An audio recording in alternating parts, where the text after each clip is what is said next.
เฮลโลสบายดีเรามาพบกันอีกแล้วเนาะสำหรับรายการลงครัวเนาะอ่า Wow. EP นี่ก็เป็น EP ที่2เนาะที่เราจะมา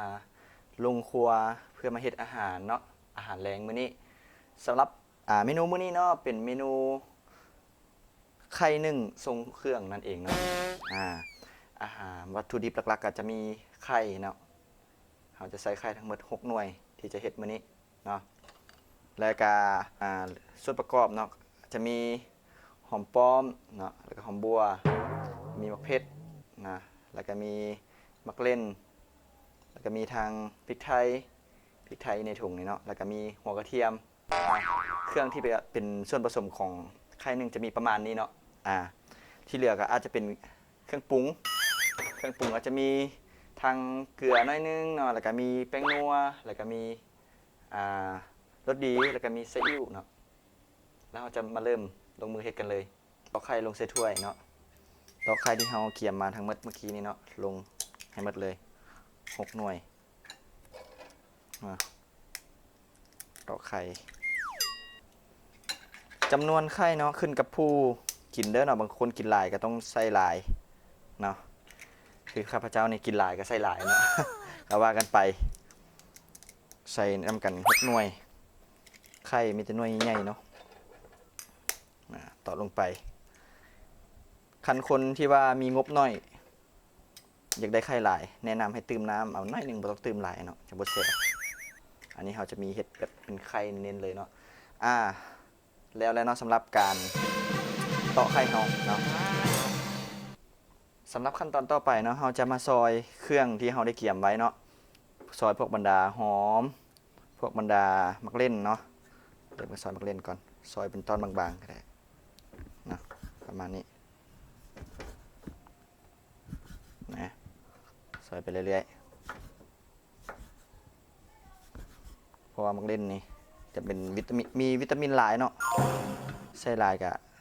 ทั้งแล้วแต่คนมักบางคนก็บ่มักมักเล่นแต่ว่าเวลาใส่กับไข่นึ่งจะแซ่บหลายมันจะบ่มีกลิ่นคาวเนาะหลังจากที่ซอยมักเล่นแล้วเราก็จะซอยมักเผ็ดเนาะซอยเผ็ดเป็นตอนน้อยๆก่อนนะแบ่งเทละ3เอาตอนบางๆจือได้ใน EP ทำอิฐเนาะเราก็ซอยมักเผ็ดคือกันและ EP นี้เราก็ยังคงซอยมักเผ็ดคือเก่าเราจะอยู่กับการซอยมักเผ็ดไปอีกระยะหนึ่งนะมักเผ็ดก็เส้นเดียวกันเด้อเนาะสามารถใส่หลายก็ได้คันผู้ใดบ่มักเผ็ดก็ใส่ประมาณนี้ก็โอเคแหละก็บ่เผ็ดหลายเนาะก็คือว่าคนทั่วไปที่กินเผ็ดได้หรือว่ากินเผ็ดบ่ได้ก็สามารถกินได้เนาะในปริมาณส่ำนี้สำหรับขั้นตอนต่อไปเนาะเราจะทุบหัวกระเทียมใส่เนาะใส่ซากทุบนะทุบเนี่ยแบบนี้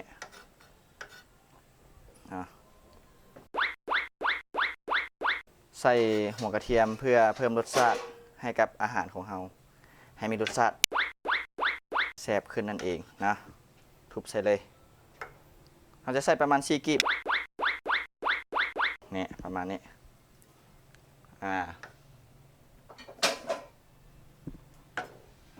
ประมาณนี้ตัดตืมเนาะเพื่อบ่ให้มันตอนใหญ่เกินไปสำเร็จอย่างพิเศษเนาะสำหรับไฮไลท์ของเราก็คือนี่ซอยหอมใส่สุดท้ายอันสุดท้ายสุดถือว่าเป็นการเฮ็ดกินที่ว่าประหยัดเวลาที่สุดก็คือการเฮ็ดนึ่งไข่เนาะแต่ว่ามันจะดนตอนนึ่งเนาะแต่ขั้นตอนในการกาเกียมหรือว่าการเฮ็ดในเบื้องต้นถือว่าใช้เวลาน้อยกว่าเมนูอื่นเนาะยกเว้นจืนไข่เด้อเนาะการจืนไข่กันน่าจะไวกว่านี้เนาะถ้าเราเฮ็ดในลักษณะนี้เราอาจจะบ่นึ่งก็ได้เนาะเราอาจจะจืนก็ได้เนาะแต่ว่ามันจะมีเครื่องหลายค่อนข้างหลายคันคนที่มักเครื่องเทศหลายก็จะโอเค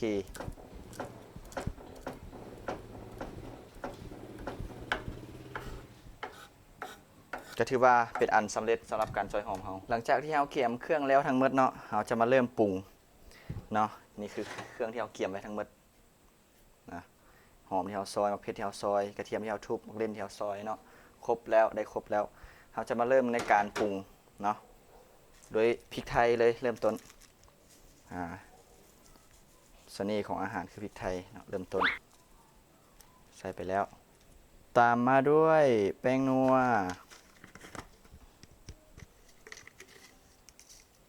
แป้งนัวใส่ประมาณนี้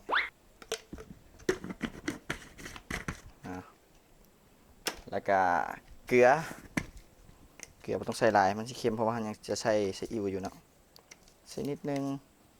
ประมาณนี้อีกประมาณนี้ตามด้วยรสดีนั่นเองเนาะหรือคานอจะใส่ประมาณนี้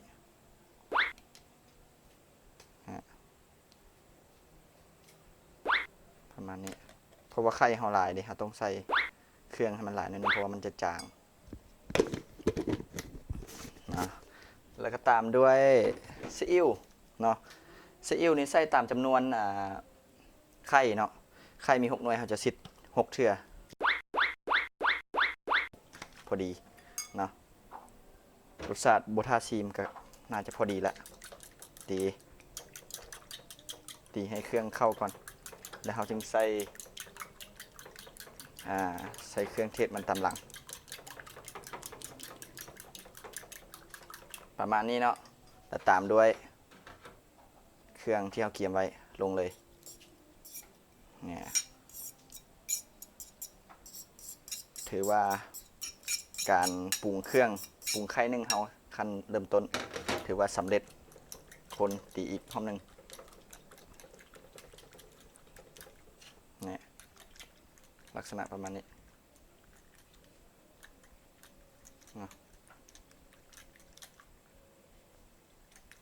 โอเคหลังจากนั้นเนาะเราก็เกี่ยมหม้อเนาะหม้อเขาได้เกี่ยมไว้ข้างๆแล้วเนาะเกี่ยมหม้อไว้นึ่งหม้อที่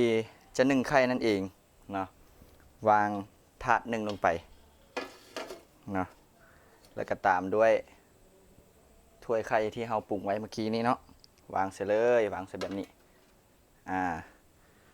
แล้วเราก็สุดท้ายเนาะขั้นตอนสุดท้ายก็เอาฝาหม้อปิดเนาะรอถ้าจะประมาณ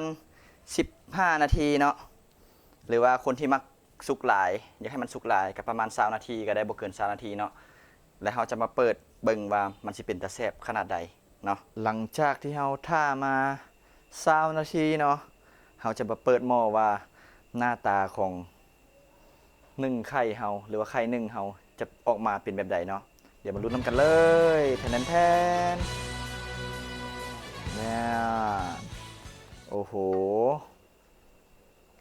เดี๋ยวเราจะเบิ่งไกลๆเนาะซูมเบิ่งไกลๆนำกันเลยโอ้โหเป็นตาแซ่บขนาดเลยถือว่าสุกแล้วเนาะแล้วเราจะปรุงออกมาจากหม้อแล้วมาตักซีมเบิ่งว่าจะเป็นแนวใดแทนเนาะหลังจากที่เราออกมาจากหม้อหน้าตาของไข่นึ่งเราก็จะเป็นประมาณนี้เนาะยังร้อนๆอยู่เลยนี่เดี๋ยวจะซีมเบิ่งเนาะว่าจะเป็นแนวใดตักเลยคำหนึ่ง